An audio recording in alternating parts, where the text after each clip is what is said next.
C-SPAN is brought to you by your local cable or satellite provider. C-SPAN, your unfiltered view of government.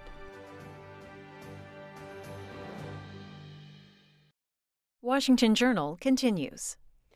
We want to welcome to our table Adam Guillette, who's the president of Accuracy in Media. What is your organization? Sure. Accuracy in Media was founded in 1969 by Reed Irvine to expose media bias. And we used a great combination of citizen activism and investigative journalism to create a healthy skepticism towards the media. Which type of media? All media? All media, primarily mainstream media, television, radio, print, but these days we're expanding in other areas as well. Who funds your organization? The same people who fund a lot of typical politically oriented charities, center-right charities. It's a great combination of individual donors of all dollar level, high dollar donors, low dollar donors, and philanthropic foundations. How many times do you find inaccuracies in conservative media? Sure. So we don't as much go after conservative media because there's a heck of a lot of people already doing that, as they should. Inaccuracies anywhere should be exposed. We go after the angle that isn't caught by other folks. What is your process for investigating inaccuracies? How do you go about it? That's a great question. So we look at areas in which we think there's the greatest inaccuracy, where there's the greatest potential for opportunity to educate people. If it's somebody speaking to an echo chamber, folks who entirely agree with them, I think that's less exciting than going after inaccurate media to an audience that could more easily be persuaded. So give us some examples. Sure. Rather than going after CNN or MSNBC, which people would probably expect to be center-left, certainly MSNBC, rather than going after Fox News, which is probably watched largely by conservatives, I think it's important to go after Now This in BuzzFeed. People subscribe to Now This on Facebook because of puppy videos. Who doesn't love puppy videos? But then all of a sudden, after they hit 10 million followers, they started putting out incredibly slanted content to an audience that wasn't even suspecting it. And many of their viewers are younger. They signed up for puppy videos. They don't even have, strong political leanings. But now all of a sudden they get fed content that's entirely inaccurate. So give us some examples of what you have allegedly exposed in recent weeks. Sure. Well, our organization is actually relaunching tomorrow night with our 50th anniversary gala. And from tomorrow, we're pivoting in our new direction, where we're going to bring back the history of investigative journalism that our organization has. And we're also going to be pivoting to go after social media targets, online media targets, as well as some of the traditional mainstream media targets. Do you believe that there is reason to believe there is fake news? Of course there's fake news. And I think that's the greatest threat to real journalism. People try to make the case that, Donald Trump or anybody else attacking journalism is a threat to our democracy. Fake news is the greatest threat to our democracy because it's a threat to real journalism. When there's tremendous fake news out there and it's not called out, people don't know who to trust. And that's dangerous. Is it okay to call everybody fake news when you don't like what they're saying? I think it's immature to call everybody fake news when you don't like what they're saying. The New York Times opinion writer recently, David Lenhart, wrote this about media bias when it comes to liberal media bias. Yes, it's real, he wrote. Most mainstream journalists do lean left. Political reporters and Washington reporters are usually professional enough to keep these views from affecting their coverage.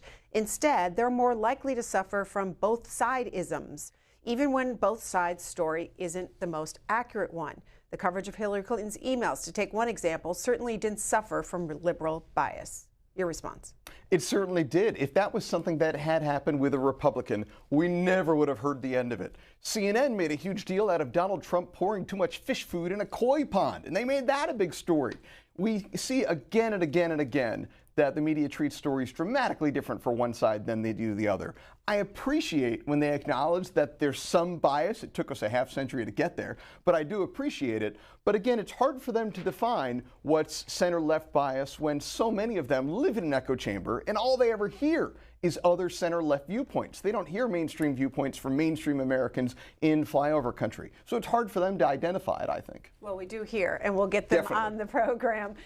We want to hear your thoughts on this as well. Democrats 202-748-8000, Republicans 202-748-8001, and Independents 202-748-8002. You can also text us, remember, with your first name, city, and state at 202-748-8003. David Lenhart also wrote this about conservative media bias. It's real too. Fox News and talk radio are huge, influential parts of the media. They skew hard right, and they often present their readers with misleading or outright false information, be it birtherism or conspiracy theories. Much of the media, local and national, news reporters and opinion columnists, tries hard to tell stories accurately and correct itself when it airs. Fox and a lot of talk radio do not.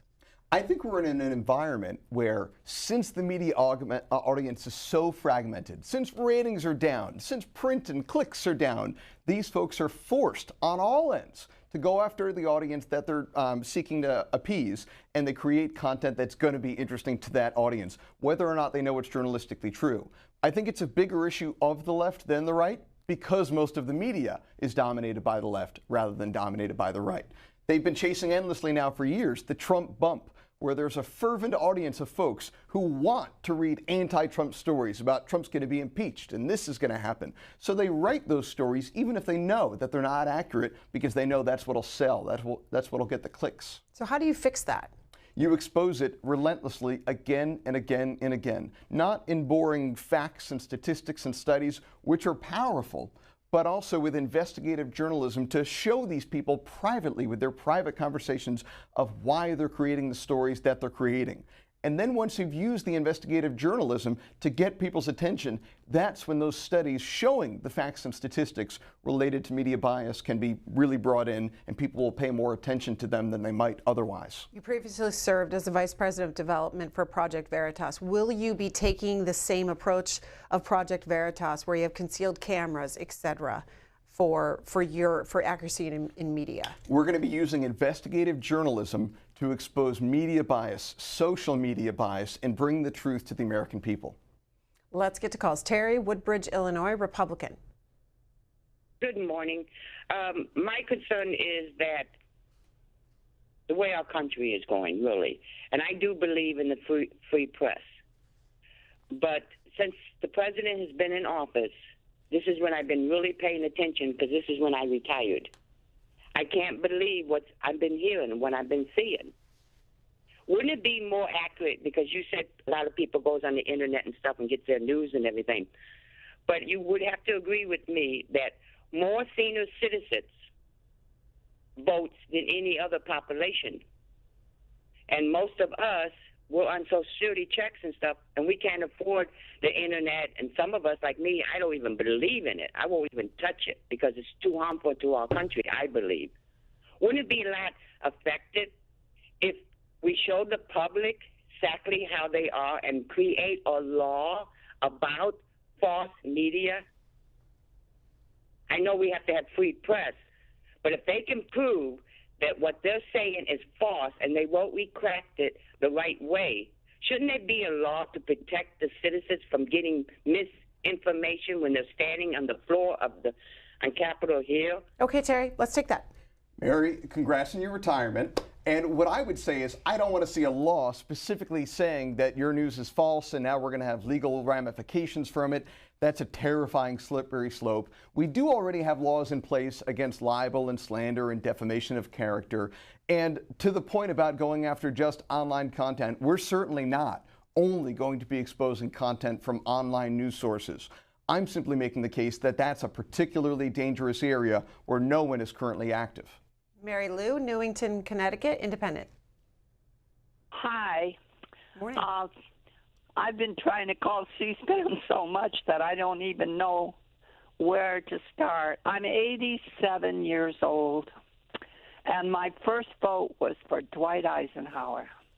And I have almost a photographic memory, so I know what's been going on for the last 60 years. And now what my question... Well, first of all, I want to ask Greta and C-SPAN, what happened when Brian Lamb used to have, you know, like Christopher Hitchens and Mona Sharon and Clarence Page and somebody sitting on each side and discuss? Well, I guess it's because the newspapers are gone now. You mean... But Chris... Yeah. when we would have people of different opinions sitting across from each other. Yeah, we try to do that. Yeah. We try to do that. People are not always game for that anymore, but certainly we like that format as well. It's just a different world. Yeah, you know, being 87, the world constantly changes and changes. Mm-hmm.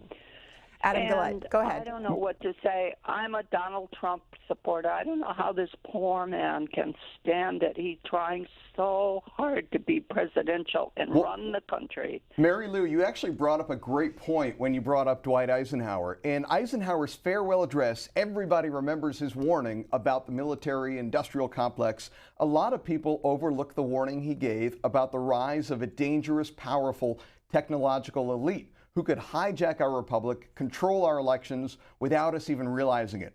That's the kind of thing we're facing right now with Google and Facebook and the tremendous influence they have over our lives. Facebook knows your political leanings, so they can make ads telling people, go vote, only if they have the political leanings that they want to advance. It's a tremendously dangerous situation, and Eisenhower was ahead of his time to recognize it and warn us about it. Rachel Sarfis tweets in, do you think it's okay for the President of the United States to tweet false news? I don't think it's okay for anybody to tweet false news. David, Canton, Illinois, Republican.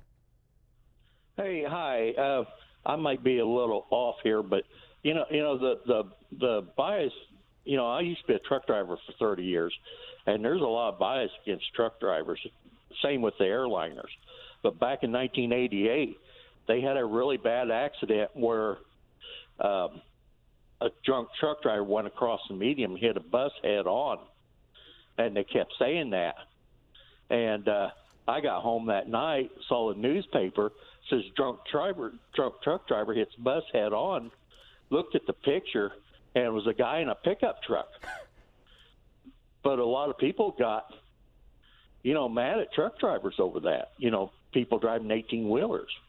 Well, the media has an incredibly powerful influence, and it's for that reason that they have a real responsibility to get stories right. Now, we would never expect any news outlet to get 100% of their stories right. People are going to make mistakes. That's okay, particularly if you correct it. But what we're seeing is that there are news outlets who are knowingly publishing false information merely because it will sell to their audience. That's wrong. Lisa on Twitter wants to know, ask you about the ABC Epstein coverage story. Sure. Now, we never know what's going on behind closed doors in a newsroom, and hearing some audio, certainly the audio that we heard is quite dangerous if that was the case. And it confirms the suspicions we have that powerful people have a greater influence over the media behind closed doors than the rest of us do. How can journalism be speaking truth to power when they're being influenced by those powerful people? That's terrifying, and that's a problem. David in Grand Rapids, Michigan, independent? Yeah, good morning. So my issue is when we have a news organization like Fox News that refuses to report the whole news, they refuse to tell the truth in a sense that they always put a spin on the falseness of what is true. I feel that's the epitome of fake news, is when you refuse to tell the whole truth. And Fox News is really good at that. Now, my issue with lately with the other news organizations is why does everything seem to be breaking news? Like 24 hours a day. It's like, no, breaking news is like what's happening right now. And I guess I would like to end with, if we know when it's fake news, when what's happening in the world doesn't match what's happening out with the news that we're getting. I mean, that's the measuring stick is real life. We know what's really happening. And what I also have to say is don't get your news from the internet. Thank you. Well, I hope nobody is watching this later on online. I think you answered your own question. In a 24-hour news cycle, they desperately have to create breaking news so that you'll tune in. It's a function of the environment they've created for themselves when they decided to publish news 24/7. Mark in Downingtown, Pennsylvania, Democratic caller, you're next. Hello, thanks very much. My family and I are astonished by the number and the range of the lies told by this president. We cannot understand why the media doesn't call him out, why we don't have fact-checking daily, especially after his rallies. We'd like to see NPR or C-SPAN, PBS, someone have a regular fact-checking program to point out the lies that are being told by the president. Mark, do you ever go to factcheck.org or PolitiFact?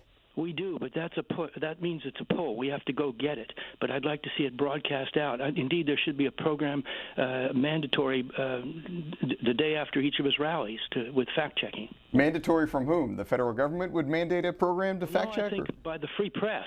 Mandatory is the wrong word, okay? Advisable. Sure. But to protect our democracy. And we're astonished by the indefensible positions that the Republicans are taking. Wouldn't you agree that MSNBC, CNN, the New York Times, they call out Trump on a daily basis? Wouldn't you agree? The New York Times, the Washington Post, yes, I hope so. Again, but it's not. MSNBC, though, is seen as biased. I may agree with what they put out. Actually, that's a good point, though. They do put on both sides. All right. John in Orlando, Florida, Republican. Yeah, how you doing? Thanks for taking my call. Listen, I listen to these people that are talking about the president's lies. It's despicable to think that they are so biased against this president, and the lies that are being told, as far as I've been following this since he was elected, the liberal media is the most despicable, lying, propaganda organizations I've ever seen. It's disrespectful to this country. This president, you know, they're talking about spin. There ain't nobody that spins more than the liberal media. They turn truths into half-beliefs. It's dangerous, and when the president calls them out and he defends himself from all the attacks, you got the liberal left attacking him as that's not presidential. Let me tell you something. I'm a regular Joe. If somebody called me and my family out the way the liberal left and the CNN and the rest of the news networks are doing, I'd defend myself any which way I could. He's doing the best he can to defend himself from all these false accusations. It's sickening to me. Okay, John, we'll have Adam Guillette jump in. No, great point, and glad to hear from a Florida caller. I would say, of course, anybody in a position where they're being called out and treated that way that Trump has been treated by the media on a daily basis, of course they're going to get morally outraged. And regardless of what someone thinks about a candidate, you should always be against seeing inaccurate treatment, biased media towards any candidate. Because if it can happen to somebody that you're opposed to, if you hate Trump, it could just as easily happen to a candidate that you like from other media outlets. We shouldn't allow ourselves to be caught in this tribal warfare where they're going after our guy and then we're going to go after their guy. We should all be for accurate, honest, mainstream journalism. How will accuracy in media, what criteria will you use to determine that something is fake or accurate? Sure. Now, most of the time, it's pretty darn simple. One of the most famous examples of Now This being inaccurate is when they reported that Trump was a liar after Trump pointed out that Clinton signed NAFTA. Now, most Now This readers on Facebook probably weren't alive when Clinton signed NAFTA, but we could all look up, many of us lived through it, Clinton signed NAFTA. CNN called out Now This for this. Other news outlets called out Now This for this. Anybody with access to a history book called out Now This for this. Yet Now This still refused to correct the record. And that goes to the point that media is going to make mistakes. That's fine. But when you have a blatant falsehood out there and you're called out even by left-wing media, you've got to correct the record. Otherwise, it's pretty clear what your aims are. And their aims are propaganda. Were they talking about Hillary Clinton? No, Bill Clinton. John. It's terrifying. In Mansfield, Ohio, independent. Yes, I am very concerned by what I see in our media. And the reason why I'm very concerned is that we have a certain ethnic interest in this country who wants to shade the media only in their direction. And I have a very big problem with that as a Christian person, that we have a dominance in this country by certain people in New York City shading the media constantly in their direction. We as Christians and white Christians, we do not get our voice heard in this media. It's always about what the New York Jewish establishment wants. Okay, well, we're going to skip that. Nancy in North Carolina, Democratic caller. Yes, thank you for taking my call. You're very interesting, sir. What I'm calling about, a couple of questions. That guy from Michigan was kind of right on fact. First off, let's start with Kellyanne Conway when she was with Chris Cuomo not too far long ago and used the term alternative facts, which just about knocked him off his chair. Alternative facts? And then what is mainstream media? Okay, Where does that come from? Let me finish, ma'am. There's just as many She sent him an interesting caller. Let her finish. stations on the cable I have than there are your so-called left-wing stations. You know, I would define mainstream media as the outlets that get the most views, that get the most eyeballs. It's the New York Times, the Washington Post, Fox News, ABC, NBC, CBS News. I think those are the best definitions of mainstream media simply because they have the largest audience. So those are the ones who you want to be concerned about. Now, my point as well is that the online news outlets like Now This and BuzzFeed are incredibly dangerous because they're viewed primarily by young people. And it's much easier to change the minds of an impressionable 18-year-old than it is to change the minds of a 48-year-old. So that makes them a much greater threat in my eyes. What about, sorry, go ahead, finish your thought. There's no denying that we should call out fake news when it happens from CNN or the New York Times or anywhere else. But I'm most concerned when it's going after easily impressionable young people. What about Daily Caller? Sure. I don't know that Daily Caller's average demo is nearly as young as Now This. And I think Daily Caller is more opinion pieces. So I don't think it's as likely to persuade people who are open-minded in a variety of topics and influence them in the manner that Now This is. People going to Daily Caller are generally going to be center-right. They're looking for opinion pieces related to the stories they're passionate about. People following BuzzFeed on Facebook are doing so because there was a list about 14 reasons why D.C. is the greatest city in America. You won't believe number 7. So it's a different audience. What about alternative facts, as that caller mentioned? Sure. I don't know. We've all got our own definition of alternative facts. Any facts that aren't in favor of me are obviously alternative, and it's clearly fake news. And that seems a bit of spin. But the reason you see Trump go crazy about the media, the reason we hear about people saying alternative facts and things like that, is because we're in a historically dangerous environment for press coverage. We're seeing incredibly biased media on all levels. And it's no shock that there's some sort of response to it. The response might not be what we like, but that's not the root problem. The root problem is the bias in our media. Edward, Columbia Station, Ohio, Republican. Yes. Good morning. Morning. I want to make 2 points on the fake news, and also just as bad, if not worse, as the fake news, and it's outrageous, the fake news, is the omission of fake news like MSNBC. I watch those channels, and I'm a conservative, not a rhino, so I say conservative. But just like the 9 slaughtered Americans in Mexico, I don't know if there was even 30 seconds mentioned since it happened weeks ago. And I'm not counting murders in Maryland from illegals repeatedly let out of jails. They wouldn't contact ICE and killed people. And most time it's illegals they kill and rape. And the MS gangs, like the cage pictures, those are from Obama. To this day, you'll still see them when they show them. He put those cages when they showed the border. That's just as extreme bad as their fake news. They're so far left and lost it ever since. I call it like a derangement. And they expose themselves. It's in every topic. Or the ones when they jump on right away, it's their narrative. And then, like the kids from Kentucky with the beating the drum, kept their mouth shut. Everyone surrounded them and everything yelled at them. And then weeks later, actually, they were getting sued, and it's still going on. You brought up a couple great points in there. And I especially loved the point you brought up about the kids in cages on the borders. That's one of the other areas where accuracy in media is going to get more active. That photo circulated endlessly of kids in cages on the borders. They were put there by Trump, we were told. And then it turned out that the photo was taken during the Obama administration. People are outraged over something that they thought Trump did, and in fact, it happened under the Obama administration. Now, how does that circulate to the widest impressionable audience?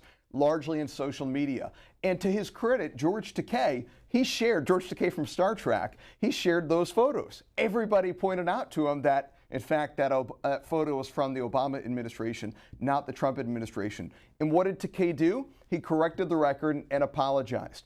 I think more of us need to do that, and Accuracy in Media is going to lead an effort to do exactly that. We're going to organize people online so that when they see celebrities who are incredibly influential sharing fake news, we can politely ask them to correct the record. One more call. Charlie in Florida, Democratic caller. Good morning, C-SPAN. Morning. 13,000 lies. 13,000 in 3 years. This Trump has made lying the coin of the realm in Washington. Now it's on the uprise. You see a lot of politicians have no trouble standing there and lying to the journalists because they know it's not against the law. We've already heard that. It's not against the law to lie to journalists. It might not be against the law, but it's ethically not correct. Let's take that point. I appreciate your concerns on ethics, and I've got news for you. Even when Trump is out of office, the next politician might lie too. Politicians lie. It's oftentimes a prerequisite for the job. But the job journalists are supposed to do is call them out when they're lying and report the news factually, when instead they become activists on their own, or when they publish lies simply because they know it will be appealing to their audience. That's wrong. Adam Guillette, President of Accuracy in Media, thank you for the conversation. Thank you so much for having me. Thank you. We'll take a break. When we come back, return to our question about today's DACA case. Do you approve or disapprove of the program? There are the numbers on your screen. We'll be right back.